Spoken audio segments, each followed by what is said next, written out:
Hello everyone, welcome back again. तो class 8 mathematics में हमने शुरू किया था chapter number 10 that is compound interest. तो इसके ऊपर हमने इसके पहले एक्सरसाइज 10.3 जो है कोडा के बुक से उसमें क्वेश्चन 1 से लेकर क्वेश्चन 11 तक के क्वेश्चन सॉल्व किए। तो अगर आपने वो वीडियो मिस किए तो उसकी लिंक आपको इस वीडियो के डिस्क्रिप्शन में मिल जाएंगी। आज हम इसी एक्सरसाइज को कंटिन्यू कर रहे हैं। देखते हैं क्वेश्चन नंबर 12 से आगे। उसके पहले बता दूं कि अगर आप मेरे चैनल पर नए हो तो प्लीज चैनल को सब्सक्राइब करो, बेल आइकन को प्रेस करो, वीडियो अच्छा लगे तो लाइक करो और अपने फ्रेंड के साथ शेयर करो। देखते हैं question number 12। Varad invested a sum of rupees 46,875। Sum of rupees इतना मतलब ये हो गया principal. So first we will write here P equal to दिया है rupees 46,875 at 12% per annum compounded annually. तो रेट ऑफ इंटरेस्ट हो गया 12% per annum. So will write here R is equal to 12% per annum and received an amount of rupees 65,856 after n year। n year means कितने year हमें पता नहीं, तो n year के बाद उसको इतना रुपीज मिल गया। ये रुपीज मतलब ये हो गया अमाउंट मिल गया, यानी हमें अब दिया है amount. So will write here ये इज इक्वल टू रुपीज 65856 और हमें फाइंड करना है टाइम, यानी n की वैल्यू हमें फाइंड करना। टाइम यहाँ पे n ईयर्स है, n की वैल्यू यहाँ पे हमें फाइंड करनी है। So will write here T is equal to n years.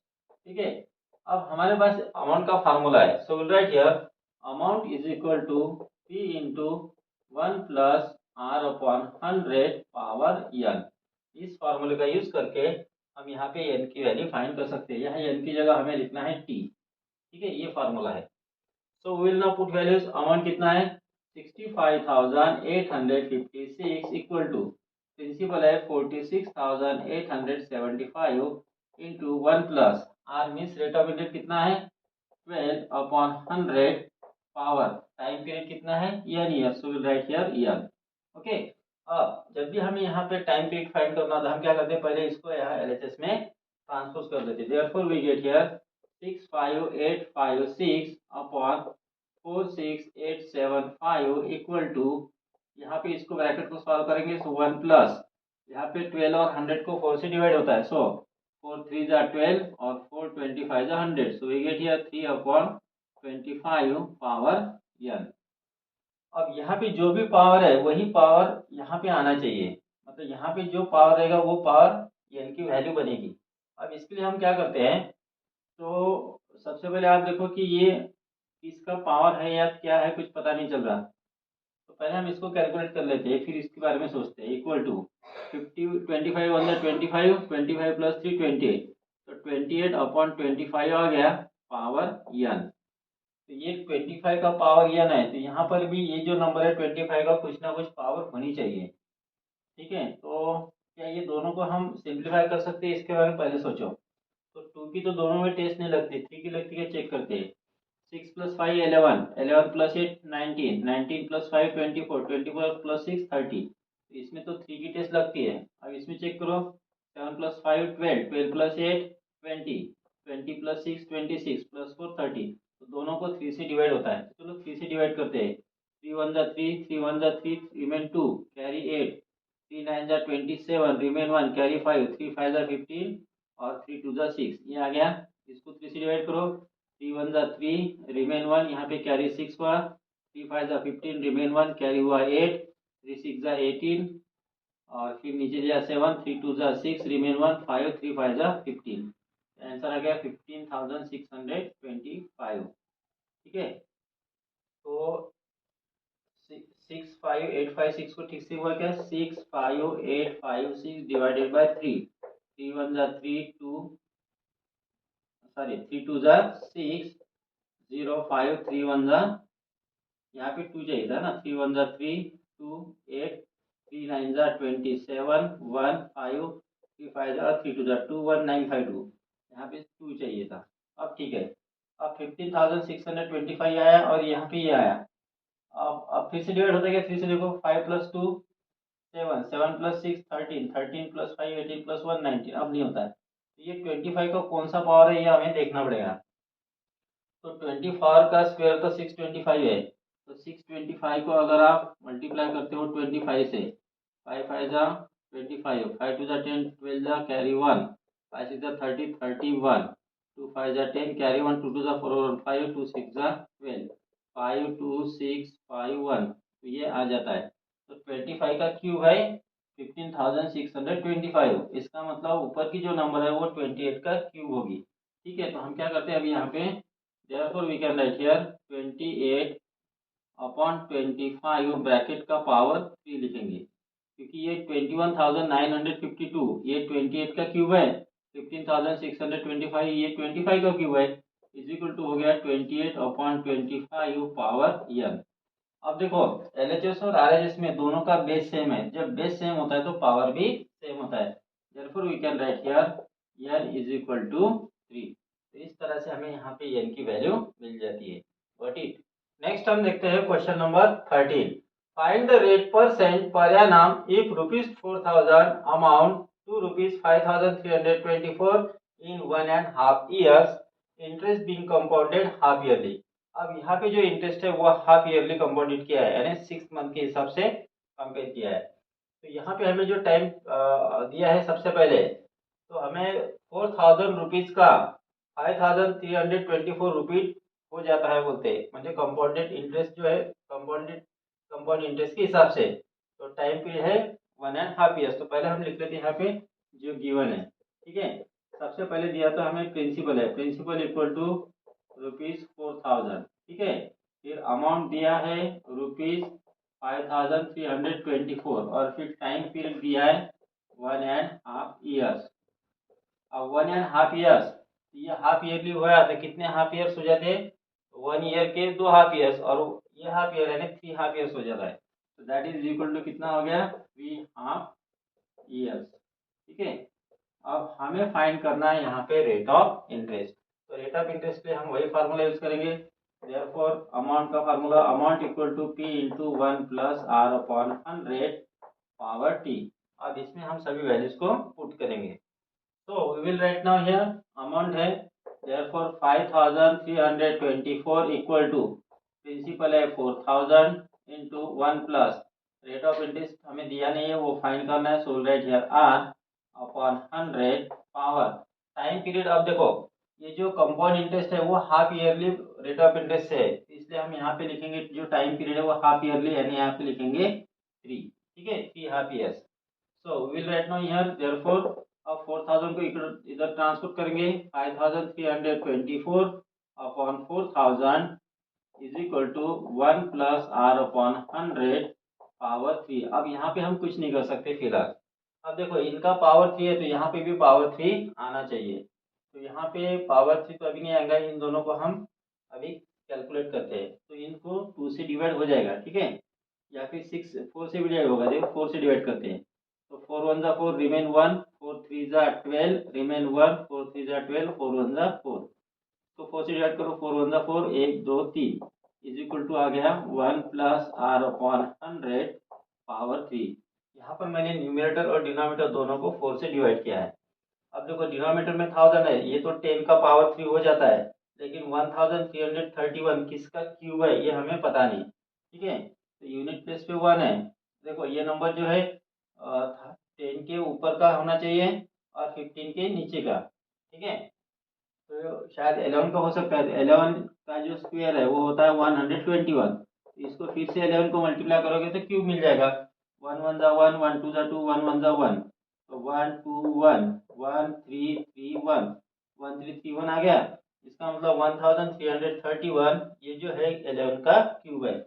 therefore we will get here 11 upon 10 bracket का cube is equal to 1 plus R upon 100 bracket का क्यूब। अब देखो LHS और RHS में दोनों में पावर सेम है। जब पावर सेम होता है तो उनका बेस भी सेम रहेगा। therefore we will get here 11 upon 10 is equal to 1 plus R upon 100, या फिर हम इसको दोनों साइड का क्यूब रूट लेकर भी कर सकते हैं। so we will get here now, अब 1 को LHS में ट्रांसपोज कर दो, 11 upon 10 minus 1 equal to R upon 100। तो यहाँ पे डिनोमिनेटर सेम करेंगे, 10 1 10, 11 माइनस 10 1 हो जाता। तो 1 अपॉन 10, 100 को LHS में ट्रांसपोज करो, multiply 100 is equal to R. Therefore R is equal to 1010 it cancel remain 10. तो जो रेट ऑफ इंटरेस्ट है वो है 10% हाफ ईयरली। ठीक है, यहाँ पे हमें बोलना पड़ेगा हाफ ईयरली। तो rate of interest is 10% half yearly. लेकिन हमें इसमें क्या बोला था, rate of interest per annum यानी ईयरली फाइंड करने के लिए बोला था। ये हमने फाइंड किया है, R is equal to 10% half yearly हो गया ये। ठीक है, हमें फाइंड करना है ईयरली। तो हाफ ईयर में 10%, तो फुल ईयर में उसका डबल यानी 20% हो जाएगा। Therefore we can write R is equal to उसका डबल यानी 2 इंटू 10%, हम यहाँ पे लिखेंगे पर एनम लिखेंगे, that is equal to 20% per annum. तो यहाँ पे आपको ध्यान में रखना है, जो हमने फाइंड किया वो हाफ ईयरली था, हमें फाइंड करने के लिए बोला था एनम यानी ईयरली। तो आर की वैल्यू हो गई 20% per annum. Got it. Next देखते हैं question number 14। Sunil borrowed ₹8,192 at the rate of 12.5% per annum. तो सुनील ने इतने रुपीज लिए हैं 12.5% पर एनम से। तो यहाँ पे हमें जो गिवन है वो सबसे पहले तो प्रिंसिपल है, जो अमाउंट बोरो किया जाता है वो होता है principal. Therefore P equal to दिया है ₹8,192। फिर हमें दिया रेट ऑफ इंटरेस्ट यानी R equal to 12.5% per annum. आगे देखो, he received ₹13,122 after n years, यानी हमें अब दिया है अमाउंट, n ईयर्स के बाद उसको इतने रुपीज मिले, तो ये हो गया अमाउंट। अमाउंट दिया है ₹13,122 और टाइम पीरियड यानी टी दिया है n ईयर्स। हमें क्या फाइंड करना है, देखो find the value of n, यानी जो टाइम पीरियड n है उस n की वैल्यू हमें फाइंड करनी है। तो इसको इसी तरह से करेंगे हम, जैसे हमारे पास फार्मूला है amount is equal to P into 1 plus R upon 100 power n। ये पहले जैसा गणित है, लेकिन यहाँ पे जो रेट ऑफ इंटरेस्ट है वो डेसिमल में है। ठीक है, तो फर्क इतना ही है। देयरफॉर अमाउंट कितना है 13,122 इक्वल टू, अब देखो प्रिंसिपल कितना है 8,192 into 1 plus rate of interest है 12.5 अपॉन 100 पावर n। अब क्या करो 8,192 को LHS में ट्रांसफर कर दो। Therefore we get here 1,322 upon 8,192 equal to यहाँ पे 1 प्लस एज इट इज। अब देखो यहाँ से डेसिमल अगर हटाना है तो डिनोमिनेटर में 1 जीरो बढ़ जाएगा, तो कैसे डेसिमल हटा दो तो 125, डिनोमिनेटर में क्या हो जाएगा 12.5 है, इसको हम कैसे लिखते हैं 125 अपॉन 10 लिखते हैं। ठीक है, तो यहाँ पे आ जाएगा 10 मल्टीप्लाई 100। आप 10 मल्टीप्लाई 100 यानी आप डायरेक्ट क्या लिख लो, यहाँ पे 1000 लिख लो, पावर हो गया n। अब यहाँ पर हम इन दोनों को 2 से डिवाइड कर सकते हैं। So we will get here 2 6 12 remain 1 carry हो गया 2, 2 6 12, फिर 2 1 2 2 1 2, और फिर इसको 2 से डिवाइड करो 2 4 8, फिर नीचे रह गया 1 कैरी किया 2 0 0, फिर 1 कैरी किया 2 9 18, remain 1 carry 2 2 6 12 is equal to, यहाँ पे देखो दोनों को 25 से डिवाइड होता है। So we get here 1 plus 25 5 125 और 25 4 100, एक जीरो यहाँ पे लगा दो। ठीक है, पावर n। या फिर आप क्या करो 1, ठीक है नहीं तो 125 8 हो जाता है 1000, that is equal to 1 plus 1 upon 8 आ जाएगा, यहाँ पे पावर हो गया n। अब इसको सॉल्व करो 8 1 8 plus 1 9, that is equal to 9 upon 8 power n। ठीक है, अब देखो ये जो LHS है और RHS है इन दोनों का बेस सेम होना चाहिए। इसका मतलब 4096 8 का कितना पावर होता है ये हमें फाइंड करना पड़ेगा। अगर आप 8 का स्क्वायर करते हो तो 64 आता है, 8 का पावर 3 करते हो तो 512 आता है। अब 512 को फिर से 8 से मल्टीप्लाई करो, 8 2 16 कैरी 1, 8 1 8 प्लस 1 8 9 8 5 40 4096 आ गया। मतलब 8 का पावर 4 ये है तो 9 का पावर 4 ये होना चाहिए। देयरफॉर यहाँ पे हम क्या कर सकते हैं अभी, देयरफॉर हम यहाँ लिखेंगे 9 का पावर 4 अपॉन 8 का power 4 is equal to 9 upon 8 power n। अब दोनों का पावर है तो पावर कॉमन दे दो, 9 upon 8 power 4 is equal to 9 upon 8 4 चाहिए पावर n। ठीक है, अब यहाँ पे देखो दोनों का बेस सेम है, जब बेस सेम होता है तो दोनों का पावर भी सेम होता है। Therefore we can write here n is equal to 4 years। यही हमें यहाँ पे n की वैल्यू फाइंड करनी थी। आप चाहे तो यहाँ पे रूल लिख सकते हो, कौन सा, ये कॉमन जो लिया, A power M upon A power N is equal to A power sorry A B power M, दोनों का पावर सेम है तो A upon B power M. तो इस तरह से अगर आपको रेट ऑफ इंटरेस्ट अगर डेसिमल में दिया है तो हमें यहाँ पे जो वैल्यू फाइंड करने टाइम पीरियड की हम फाइंड कर सकते हैं। नेक्स्ट हम देखते हैं question number 15। At what rate percent per annum will ₹810 amount to ₹980.10 in 2 years. इसका मतलब क्या हुआ कि कौन से रेट ऑफ इंटरेस्ट से ये जो प्रिंसिपल है ये इतना अमाउंट बन जाएगा। यानी हमें पहले तो दिया है प्रिंसिपल P इक्वल टू ₹810, फिर हमें दिया है अमाउंट इज इक्वल टू ₹980.10 और फिर दिया है टाइम पीरियड यानी T is equal to 2 years और हमें फाइंड करना है यहाँ पे रेट ऑफ इंटरेस्ट। ठीक है, अब अभी तक जो एग्जांपल सीखे और इसमें क्या फर्क है, अभी इसके पहले भी हमने रेट ऑफ इंटरेस्ट फाइंड किया लेकिन उसमें जो प्रिंसिपल या अमाउंट दिया था वो डेसिमल में नहीं था, तो अमाउंट एक्चुअली डेसिमल में नहीं था, यहाँ डेसिमल में है, तो ये थोड़ा फर्क है। चलो देख लेते हैं इसको। सो राइट हियर फिर से फार्मूला वही P into 1 plus R upon 100 power या पावर T। ठीक है, यहाँ पे आप सब हम वैल्यू पुट अप करेंगे। अमाउंट कितना है 980.10 इज इक्वल टू प्रिंसिपल है 810 into 1 plus rate of interest हमें दिया नहीं है तो R लिखेंगे अपॉन 100 पावर 2। ठीक है, अब यहाँ पे क्या करो, आप जो डेसिमल है पहले उसको हटा देते हैं। डिनोमिनेटर के बाद 2 डिजिट है तो डेसिमल के बाद 2 डिजिट है तो हम डिनोमिनेटर में 100 लेंगे। देयरफॉर 98010 हो गया अपॉन 100। अब ये जो 810 है उसको LHS में ट्रांसपोज करो, तो यहाँ मल्टीप्लिकेशन में इधर आएगा तो डिवीजन में, डिवाइड करना मतलब उसके रेसिप्रोकल से मल्टीप्लाई करना। सो विल राइट हियर इनटू 810। ठीक है, इस तरह से लिखना पड़ेगा इज इक्वल टू इधर रह गया 1 प्लस R अपॉन 100 पावर 2। अब यहाँ पे क्या करो, आप 1 0 कैंसिल कर दो।